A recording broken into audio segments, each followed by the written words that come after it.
అరే మిత్రమా, ఇలాంటి ఇన్ఫర్మేషన్ వీడియోలు మీ కళ్లలో సర్కస్ షోలా కనిపించాలంటే మన ఈ ఛానల్ని సబ్స్క్రైబ్ చేసి బెల్ ఐకాన్ని గట్టిగా కొట్టేయండి. నాకు పెళ్లి కాలేదు. ఒక స్త్రీతో పరిచయం ఏర్పడింది. ఆమెకు పెళ్లి అయింది, భర్త ఉన్నాడు. కాని ఆమెతో నాకు లైంగిక సంబంధం ఏర్పడింది.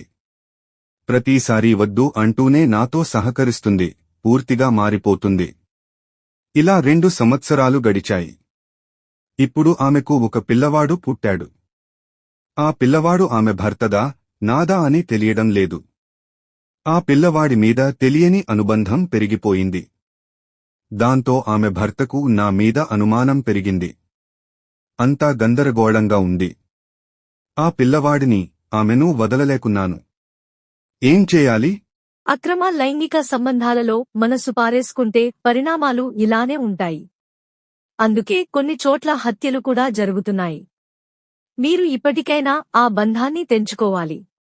లేని పక్షంలో విపరీత పరిణామాలు సంభవించే అవకాశం ఉంది. మీ పరిస్థితి చాలా సంక్లిష్టంగా ఉంది, కానీ దీన్ని ఎదుర్కోవడానికి కొన్ని ఆలోచనలు, చర్యలు అవసరం. ముందుగా, ఈ సంబంధం ఎంత బలంగా ఉన్నప్పటికీ ఇది నీతి, న్యాయం దృష్ట్యా సరైనది కాదని గుర్తించాలి. మీ భావోద్వేగాలు ఆమెతో, ఆ పిల్లవాడితో బంధాన్ని బలంగా చేసినప్పటికీ ఈ బంధం ఆమె కుటుంబానికి, మీకు హాని కలిగించే అవకాశం ఉంది. ఈ సంబంధం కొనసాగితే ఆమె భర్త లేదా ఇతర కుటుంబ సభ్యుల నుండి తీవ్రమైన ప్రతిస్పందన రావచ్చు. ఇది చట్టపరమైన సమస్యలకు లేదా శారీరక హానికి దారితీయవచ్చు.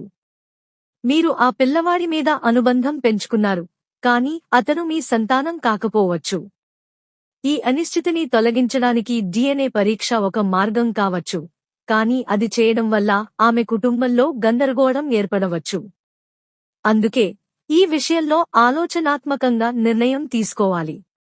మీరు ఆమెతో ఈ సంబంధాన్ని కొనసాగించాలనుకుంటే, ఆమె భర్తతో ఆమె సంబంధం ఎలా ఉందో, ఆమె మీతో ఈ బంధాన్ని ఎందుకు కొనసాగిస్తుందో స్పష్టంగా చర్చించాలి. ఆమె మీతో ఉండాలని నిజంగా కోరుకుంటే ఆమె తన వైవాహిక జీవితంలో నిర్ణయం తీసుకోవాలి. కాని ఆమె అలా చేయకపోతే మీరు ఈ సంబంధం నుండి బయటపడటం మంచిది. ఇప్పుడు మీ మానసిక స్థితి కూడా చాలా ముఖ్యం. మీరు ఈ సంబంధంలో చిక్కుకుని ఒత్తిడికి గురవుతున్నారు. ఒక సమతుల్య నిర్ణయం తీసుకోవడానికి మీ సన్నిహిత స్నేహితుడితో లేదా కౌన్సెలర్తో మాట్లాడటం సహాయపడవచ్చు. వారు మీకు బయటి దృక్పథాన్ని ఇవ్వగలరు. అలాగే మీ జీవితంలో కొత్త లక్ష్యాలు పెట్టుకోండి. కెరీర్, హాబీలు లేదా సామాజిక కార్యకలాపాలలో నిమగ్నమై ఈ బంధం నుండి మీ దృష్టిని మరల్చవచ్చు. ఈ సంబంధం మీ భవిష్యత్తును, మీ మానసిక శాంతిని నాశనం చేయనివ్వకండి. ఒక్కసారి ఈ గందరగోళం నుండి బయటపడితే మీరు మీ జీవితాన్ని మరింత స్పష్టతతో, ఆనందంతో గడపగలరు.